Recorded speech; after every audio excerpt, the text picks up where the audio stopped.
Сәлеметсіздер ме, әріптестер? Мен Алшынбаева Айсәуле, бастауыш сынып мұғалімімін. Бүгін сіздерге ұсынатын тақырыбым жаратылыстану 4-ші сынып дыбысты бәсеңдетуге бола ма?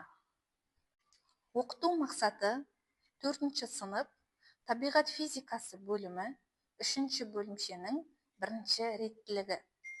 Белгілі бір кедергілердің дыбыстың қаттылығы мен таралуына әсерін зерттеу және түсіндіру. Сәлеметсіздер ме балалар? Бізде жаратылыстану сабағы. Сабаққа дайын болсақ, сабағымызды бастайық. Тақтаға қарап, амандасу түрін таңдап, көршімізбен амандасайық.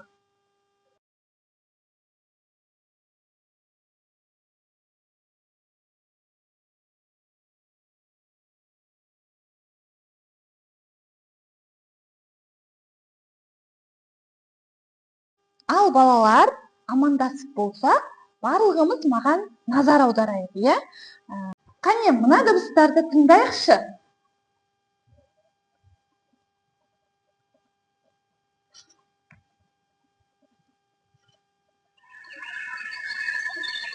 Дұрыс айтасыңдар, құстың дыбысы.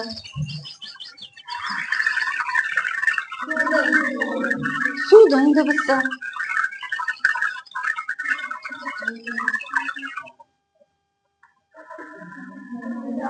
Найзағайдың дыбысы.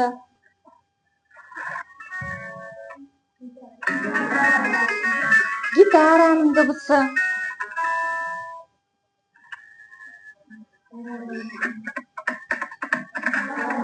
Барабанның дыбысы, иә балалар, өте жақсы. Ендеше, тақтадағы сұрақтарға назар аударайық.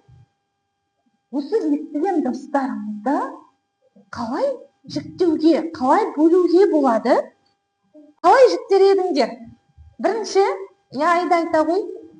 Дыбыс табиғи жасанды болып бөлінеді. Дұрыс айтасың, табиғи жасанды. Екінші, дыбыс қалай таралады?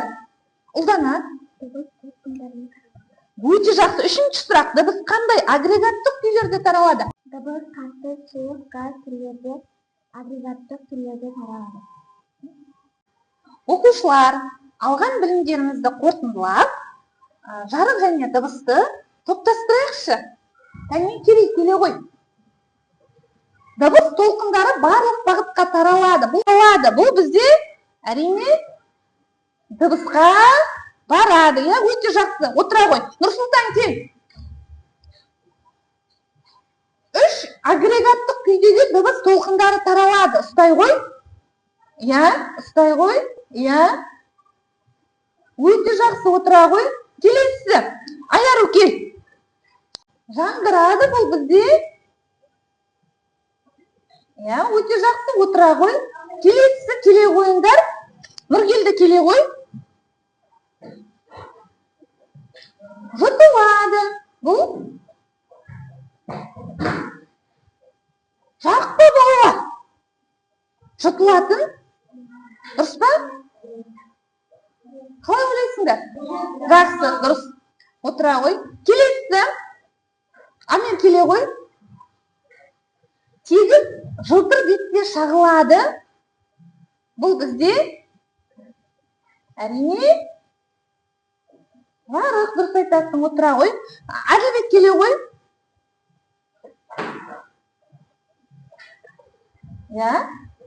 Түзу бойымен таралады.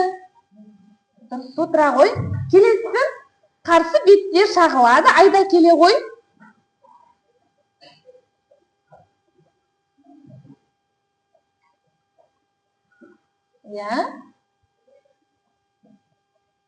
Өте жақсы балалар, енді жауаптарымызды тексерейік. Дұрыс па? Дұрыс екен, біздер барлық тапсырманы дұрыс орындаған екенбіз. Жарайды. Оқушылар, біздер өткен сабақтан алған білімдерімізді қорытындыладық, ендеше бүгінгі сабағымыздың тақырыбы дыбысты бәсеңдетуге бола ма деп аталады екен. Дәптерімізді ашайық, бүгінгі күннің жадын жазайық.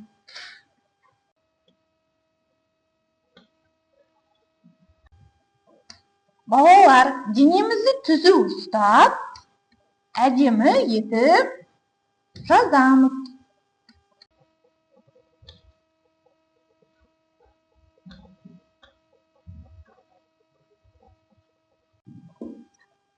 Ақпанның 16-сы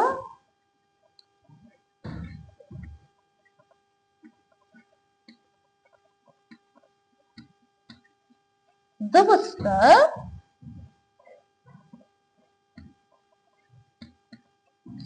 бәсеңдетуге бола ма?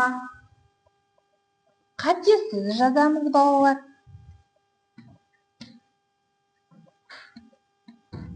Барлығымыз әдемі етіп, бүгінгі күннің жадын жаңа тақырыпты дәптерімізге жазып алайық. Жаздық па? Өте жақсы, балалар. Ендеше, балалар, бүгінгі сабағымыздың мақсаты дыбыс қаттылығына кедергінің әсерін білетін боласыңдар, я? Бүгінгі сабағымыздағы негізгі тірек сөз дыбыстың жұтылуы. Сіздерге мен жаңа сабаққа қатысты бейне ролик көрсеткім келіп тұр. Барлығымыз тақтаға назар аударайық. Ал балалар, бейне роликке назар аударайық. Балалар, бүгін біз дыбыс туралы жаңа қызықты тақырыпты үйренеміз. Сабақтың тақырыбы дыбысты бәсеңдетуге бола ма? Бұл тақырып күнделікті өмірде бізге өте қажет. Мынау қоңырау. Қоңырау соғылған кезде дыбыс пайда болады. Дыбыс әрқашан бір заттың тербелуінен шығады. Қоңыраудан шыққан дыбыс ауа арқылы барлық жаққа таралады.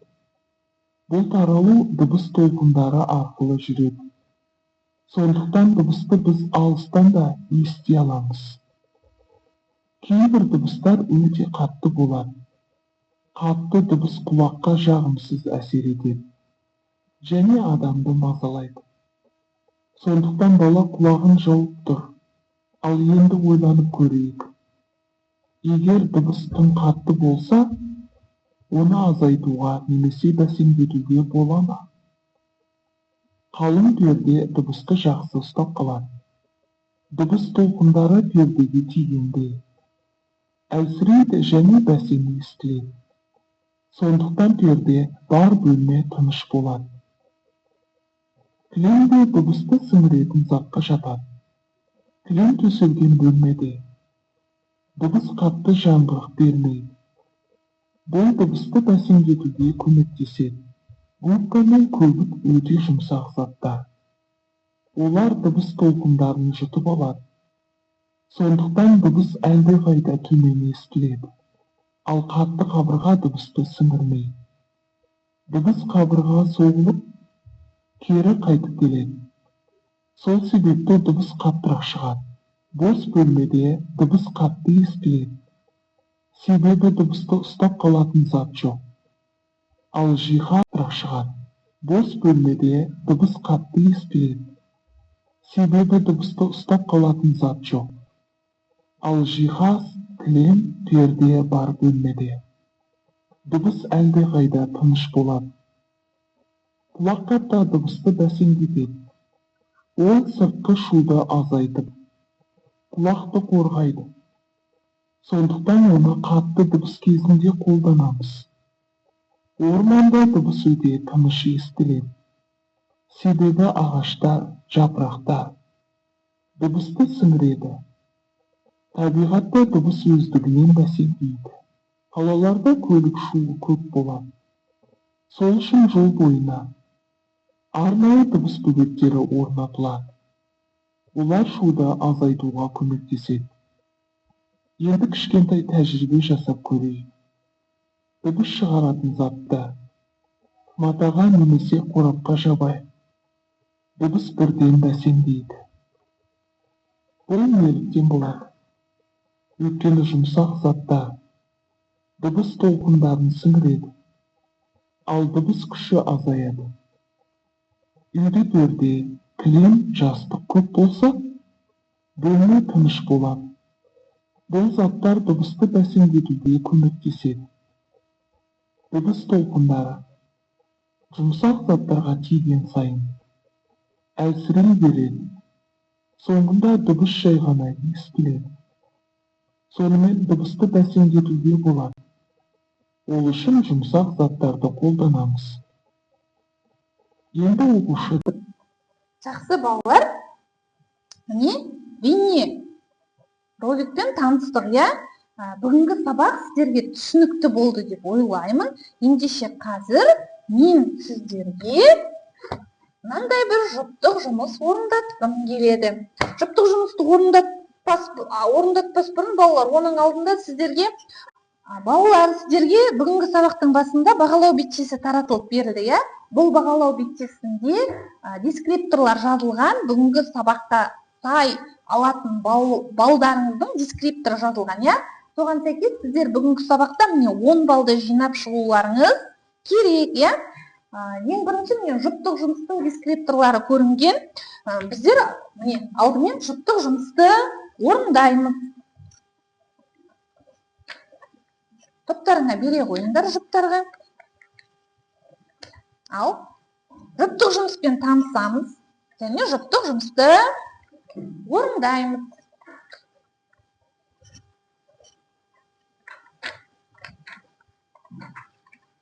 Ал барлығымыз алдық па тапсырманы? Ең бірінші тапсырма бұл А және Б бөлмелерін салыстыру, иә? Одан кейінгі тапсырма бөлмелердің ерекшеліктерін жазу, иә? Бөлмелердің ерекшеліктерін жазасыздар. Қане, тездетіп орындайық балалар.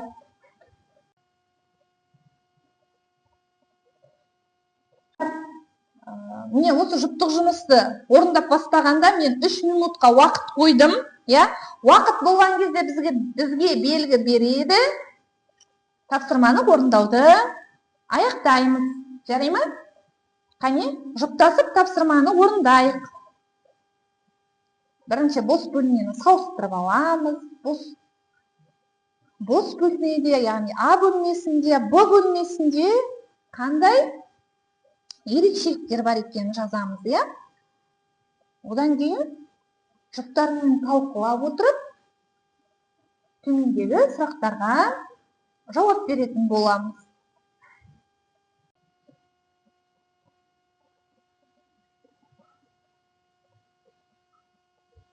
Ал уақыттарыңыз кетіп жатыр балалар, тездетейік.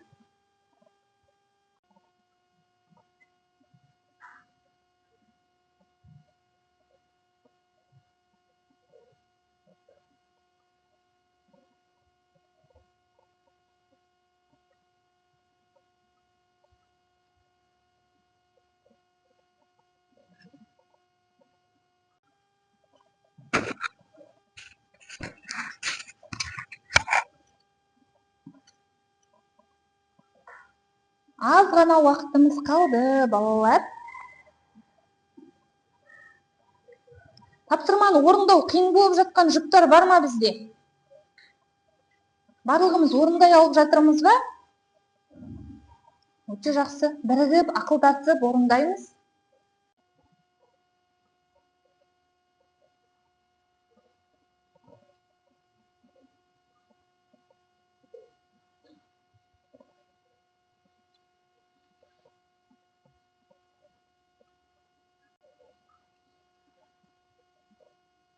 Самал, Нұрсұлтан.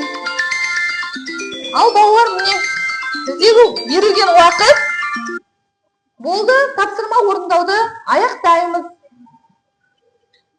Ал жақсы балалар, міне біздің уақытымыз аяқталды, иә?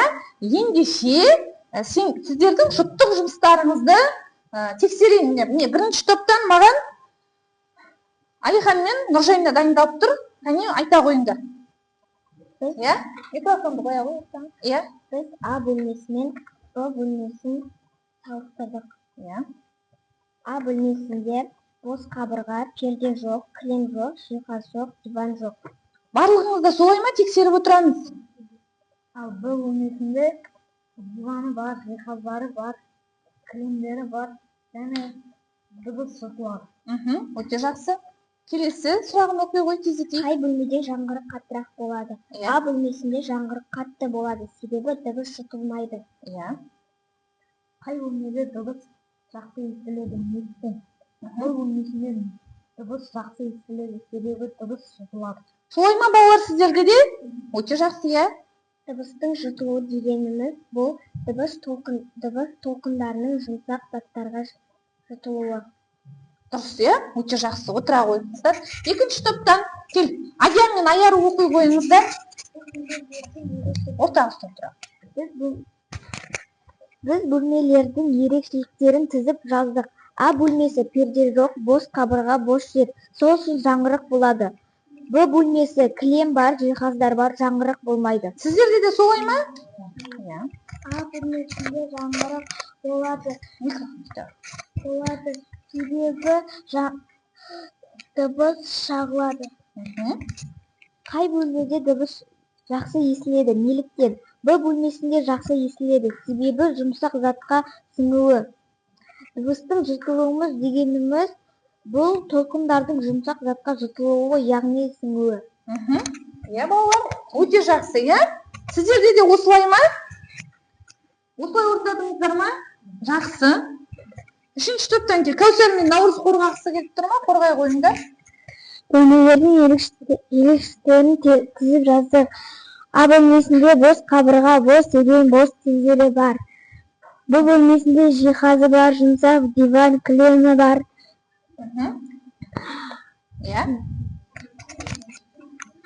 Қай бөлмеде жаңғырық қаттырақ болады? А бөлмесінде жаңғырық қатты естіледі, себебі дыбыс жаңғырық болады. Қай бөлмеде дыбыс жақсы естіледі, неліктен?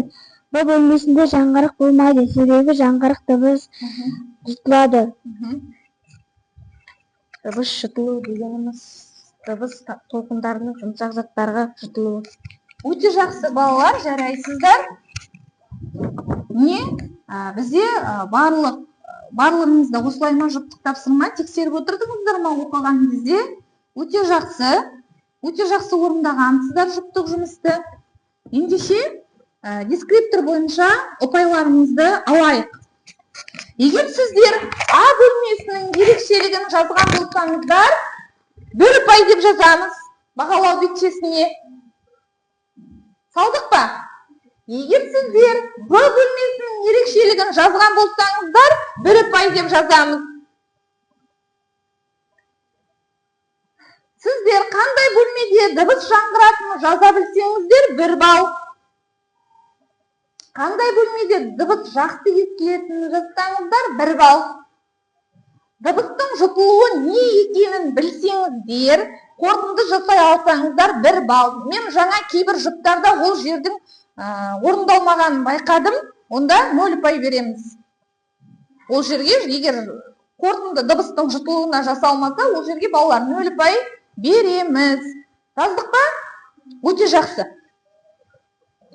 Енді балалар, келесі жұмысымызға назар аударайық. Келесі жұмыс бізде бұл топтық жұмыс. Қазір топтық жұмыс жасаймыз. Біздің топтық жұмысымыздың тақырыбы дыбысты қалай бәсеңдетуге болады деп аталады. Ең бірінші топқа қажетті құралдар бізде. Бірінші топқа қажетті құралдар, міне, ұялы телефон, сүлгі, киім, жастықша. Қазір жұмыс парағын беремін. Ал екінші топқа телефон, шелек, қорап. Үшінші топқа бізде қажет домбыра, жұқа және қалың мата. Қане? Бастайық. Топтық жұмысты орындауға 5 минут уақыт берем. Қалған уақытында біздер топтық жұмысымызды қорғауымыз қажет. Балалар, біздің топтық зерттеуіміздің сұрағы дыбысты қалай бәсеңдетуге болады дейді. Олай болса, сіздер ойланып көріңіздерші, бұл зерттеуге біз тәжірибе әдісін қолданамыз ба, әлде бақылау әдісін қолданамыз ба? Тәжірибе әдісін қолданамыз, дұрыс айтасыздар. Міне, сіздерге берілген осы зерттеуге қажетті заттарды пайдалана отырып тәжірибе жасаймыз. Міне, бұл сіздердің толтыратын кестелеріңіз. Ал, қане кірсек. Екінші топ, қатты заттар дыбысты бәсеңдете ме, әлде күшейте ме деген сұраққа, қане, бәріміз бірігіп зерттеу жұмысын жасайық, кірсек. Үшінші топ, қандай жағдайда домбыраның дыбысы бәсеңірек шығатынын анықтап көріңіздер, я? Ал, мә, қане, бірігейік. Асықпай жасаңдар, асықпай. Мұқият болыңыздар. Ya. Biz birinchi silgimen jabamiz.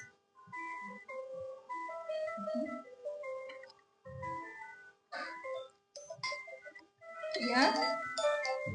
Biz ikkinchi yastıqmen jabamiz. Endi uchinchi silgimen jabamiz. Ya. Dağıttı ya. Şimdi busunu üzerine sana kestiği şartımızda.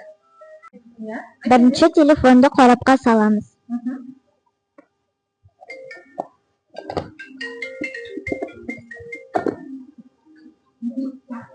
Ya. Yedinci.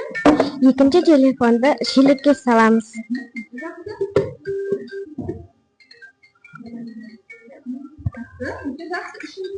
Uchinchidan telefonni stolning ostiga qo'yamiz.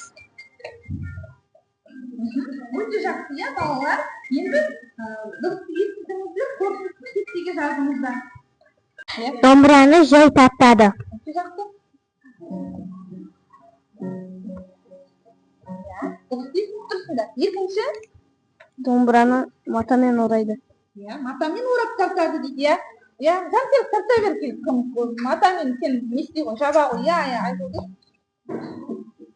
Do'stlikdir qo'y ya. O'ta yaxshi. Uchinchi Dombra shanag'in javob tortuv. ya, dombrani shamag'i bolalar. Al jaba qo'ying.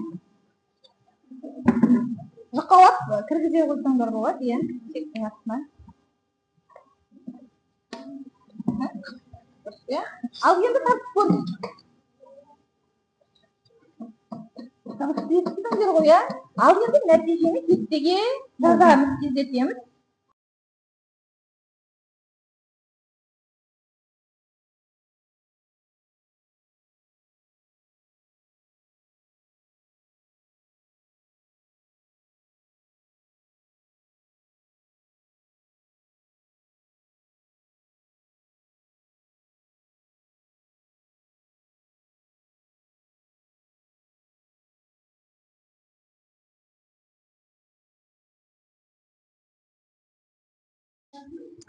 Ал балалар, біздің уақытымыз не?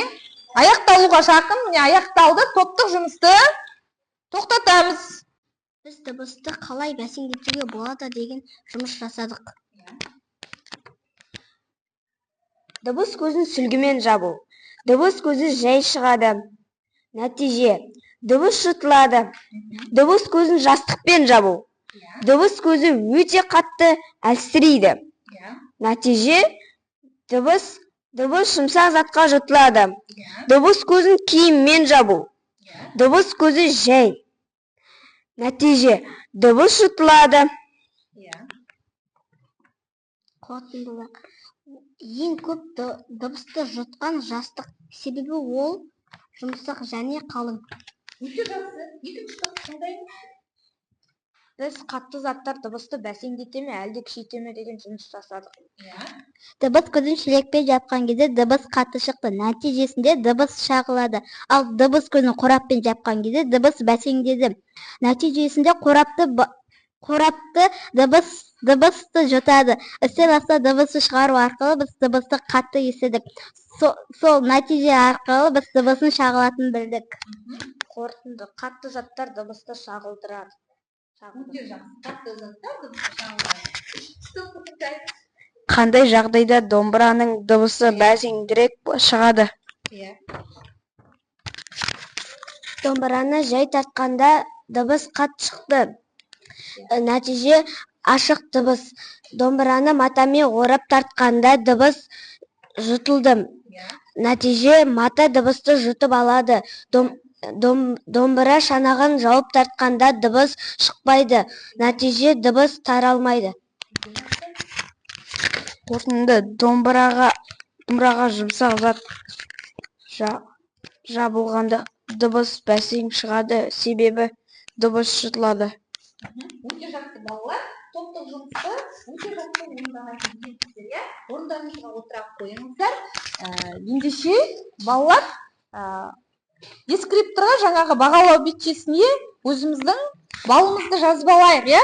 Сіздер барлығыңыз міне тәжірибе жасадыңыздар, бақыладыңыздар, нәтижені жаздыңыздар және зерттеу барысында қорытынды жасай білдіңіздер.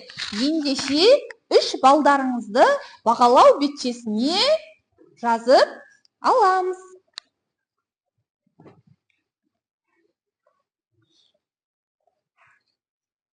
Белгілеп алдық па балалар? Өте жақсы. Ендеше әрі қарай кеттік. Оқушылар, енді бәріміз орнымыздан тұрып бір сергіп алайық, иә? Шаршаған шығармыз. Қане тақтаға қарап бірге қайталаймыз.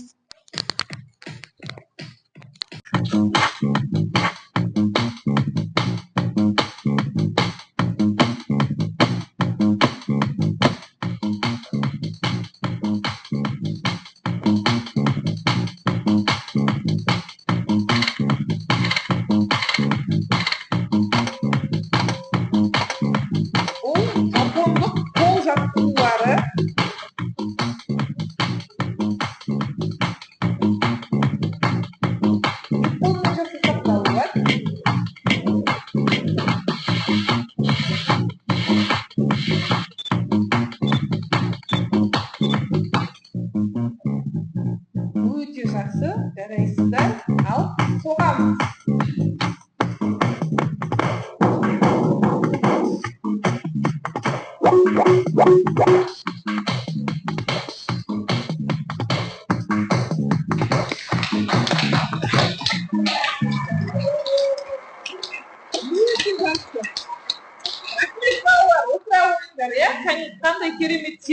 Балалар, сіздерге қосымша мәліметтер бере өтейін, иә? Сіздер білесіздер ме? Бұл жарғанат адамға ескермейтін ультра дыбыс шығарады. Осы арқылы алдындағы кедергіні анықтап айналып өтеді екен. Бізге айтып жатады, иә, үлкендер түнде жалаңбас шығуға болмайды деп жатады, иә? Бұл жарғанат түнде ұшып жүретіндіктен, міне адамның шашы сол ультра дыбысты жұтып алатындықтан түнде жарғанат біздің шашымызға, яғни басымызға келіп соғылуы мүмкін екен. Түсінікті ме? Біздер біле жүрсек артық етпес мәліметтің біреуі. Келесі қарайықшы балалар. Жаңа айтып жатырық, дыбыс жұтылатын материалдар, дыбысты бөгейтін материалдар деп жатырық, иә?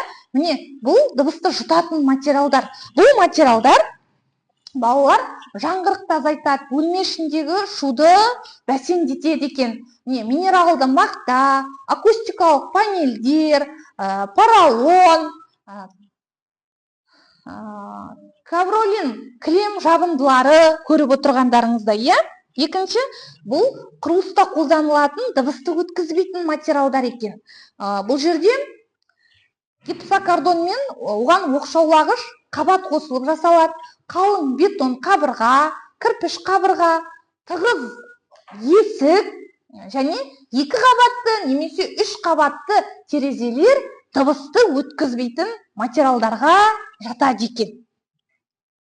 Бұл сіздерге қосымша мәлімет, оқушылар. Енді бір қарайықшы балалар. Диктофон дейміз ғой біздер, иә? Осы диктофонға, аудиожазбаға даусымызды жазып, оны кері тыңдасақ, біздің даусымыз неліктен өзгеше естіледі деп ойлайсыңдар? Өте жақсы, иә? Енді тыңдайық. Менің атым Нұрсұлтан, мен 4-ші сыныпта оқимын. Енді тыңдаймыз. Иә, тыңдай ғой, бассамыз. Bizde бүгін жарыстырма сабағы болды. Жақсы. Бүгінгі сабақ өте жақсы болды. Иә, мынаны басып жібер. Енді кері тыңдай қойыңыз. Бүгінгі сабақ өте жақсы болды. Ал балалар, жаңа аудиожазбадағы дыбыстарыңды өздерің естідіңдер, иә? Дыбыстарың қандай болып тұр? Өзгешелікті байқадыңдар ма? Ал неліктен екен сол? Оны білу үшін қане бәріміз тақтаға назар аударайық. Неге біздің дауысымыз жазбада басқаша естіледі? Біздің ішкі құлағымыз дыбыстық тербелістерді анықтап, миымызға дауыс немесе дыбыс туралы ақпарат береді. Осылайша бізге естуге көмектеседі. Бірақ сен сөйлегенде дауысыңды екі түрлі жолмен еститініңді білдің бе? Не? Екі түрлі жолмен? Иә, бірінші жолы біздің сыртқы құлағымыз арқылы. Біздің дауысымыз сыртқы құлаққа өтіп, дабыл жарғағында тербелістер тудырады. Бұл тербелістер ақырында ішкі құлаққа жетеді. Екінші жолы бас сүйегіміздің еті мен сүйектер арқылы. Олар жоғары жиілікті өткір дыбыстарға қарағанда төмен жиілікті тереңірек дыбыстарды жақсырақ жеткізеді. Нәтижесінде екі жолмен алынған дыбыстардың үйлесімі дауысымызды тереңірек етеді. Енді жазылған дауысымызды естігенде біз тек сыртқы құлақ арқылы өткен дауысты естиміз. Сондықтан жазбада дауысымыз басқаша естіледі. Түсіндіңдер ме, балалар? Біздің даусымыз аудиожазбада басқаша естілетінін түсіндіңіздер ме? Өте жақсы. Енді бізде балалар жеке жұмыс қалды. Қазір мен сіздерге бұл тапсырмаларды таратып беремін. Тез орындап бере қойыңыздар. Жеке жұмысқа сіздерге 2 минут уақыт беріледі. Ала қойыңдар, таратып ала қойыңдар. Ал. Уақыт қойылды. Барлығымызға жетті ме?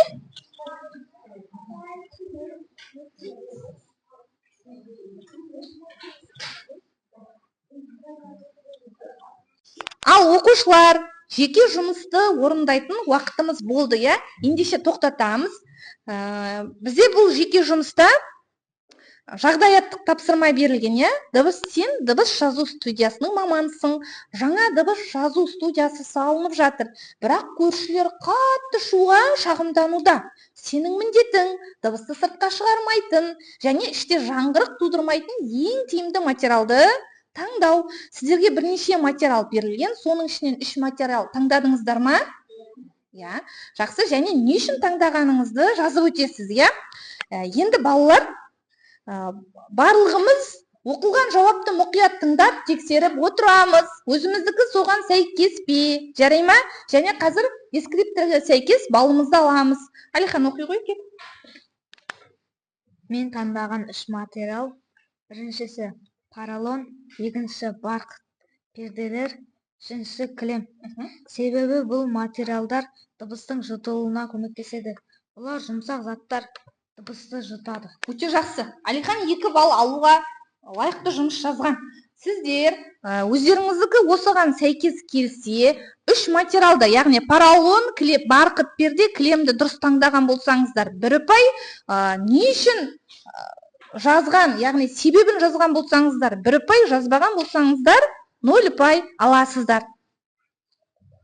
Екінші топтан оқиды, маған кім оқиды? Амир, оқитын келіп оқи ғой. Мен таңдаған 3 материал: поролон, барқыт перделер, кілем. Себебі бұл материалдың дыбыстың жұтылуына әсер етеді. Дұрыс балалар, Амирдің жұмысы да.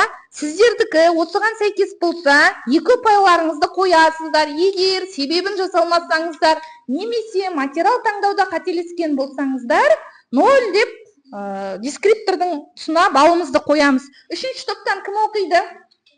Кім оқысы келеді? Саяба оқи ғой. Рауан? Қайсысын оқисыңдар? Біреуін оқи қойыңдар.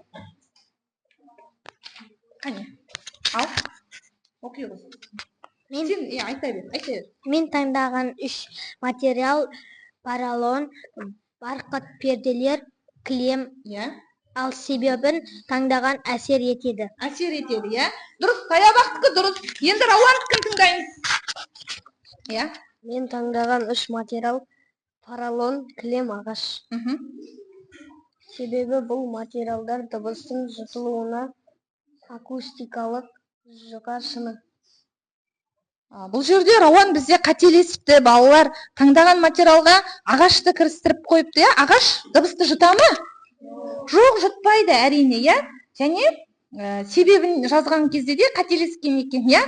Себебі жұмсақ материалдар дыбысты жұтады дедік қой, солай ма? Жақсы. Енді Рауан бұл жеке жұмыста бала алмай қалдық, иә. Жақсы, ештеңе етпейді, отыра ғой. Егер бұл манағы Саябақтікіндей дұрыс жауаппен сәйкес келсе, 1 ұпай, 3 материалды дұрыс таңдаған болсаңыздар, және себебін жазған болсаңыздар, тағы 1 ұпай аласыздар. Қателескен болсаңыздар, 0 деп ұпайымызды қоямыз, балалар. Қойып алайық. Ал оқушылар, біз қазір дұрыс ойын ойнайық, иә? Мен қазір мына тұжырымдарды оқимын. Егер дұрыс болса, орнымыздан тұрамыз, бұрыс болса, отырамыз. Бірінші тұжырым. Дыбыс жұмсақ заттан өткенде бәсеңдейді. Өте жақсы. Бос бөлмеде дыбыс жұтылады. Қалың қабырға дыбысты бөгейді. Кілем дыбысты күшейтеді. Өте жақсы, балалар, жарайсыңдар. Ал оқушылар, бүгінгі сабақтан жинаған ұпайларымызды есептей отырып білім шамын жағайық, иә? Егер сіздер 6-ға дейінгі ұпай жинаған болсаңыздар, орташа деп бағаланасыздар. Кім 6 ұпай жинады? Нұрсұлтан, иә?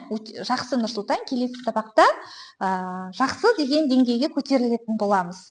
Ал кім? Кім бізде 7-8 ұпай жинады? Иә, Аяру, Амир, Рауан, Керея, өте жақсы балалар. Сіздер жақсы деп бағаланасыздар. Ал бізде кім? 9-10 ұпай жинады. Өте жақсы балалар. Бұл оқушылар қалай бағаланады? Өте жақсы деп бағаланады. Жарайсыздар. Енді балалар, сіздерге бүгінгі сабақта үй жұмысы, мынандай дыбыс әлемінен саяхат деген кесте беремін. Сіздер үйде бөлмелерді аралайсыздар. Ас үйге барасыздар. Ас үйде дыбысты шағылыстыратын заттар, дыбысты жұтатын заттарды жазамыз. Қонақ бөлмеге барасыздар және жуынатын бөлмедегі дәл осындай заттарды жазып келетін боламыз, иә?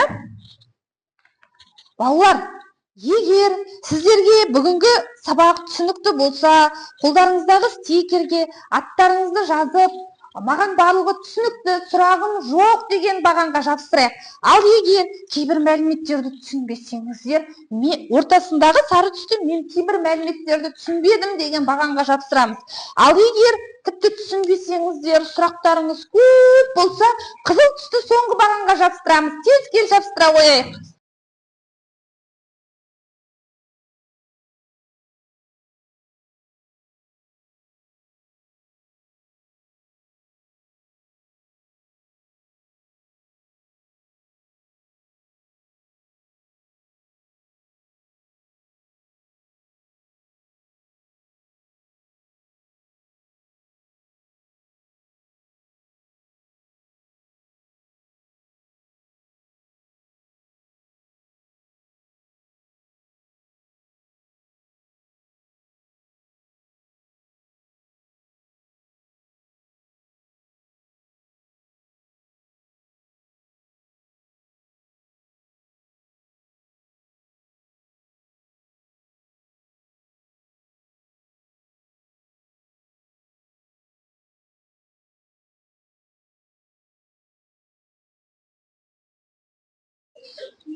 Жақсы балалар, барлығымыз жабыстырдық па?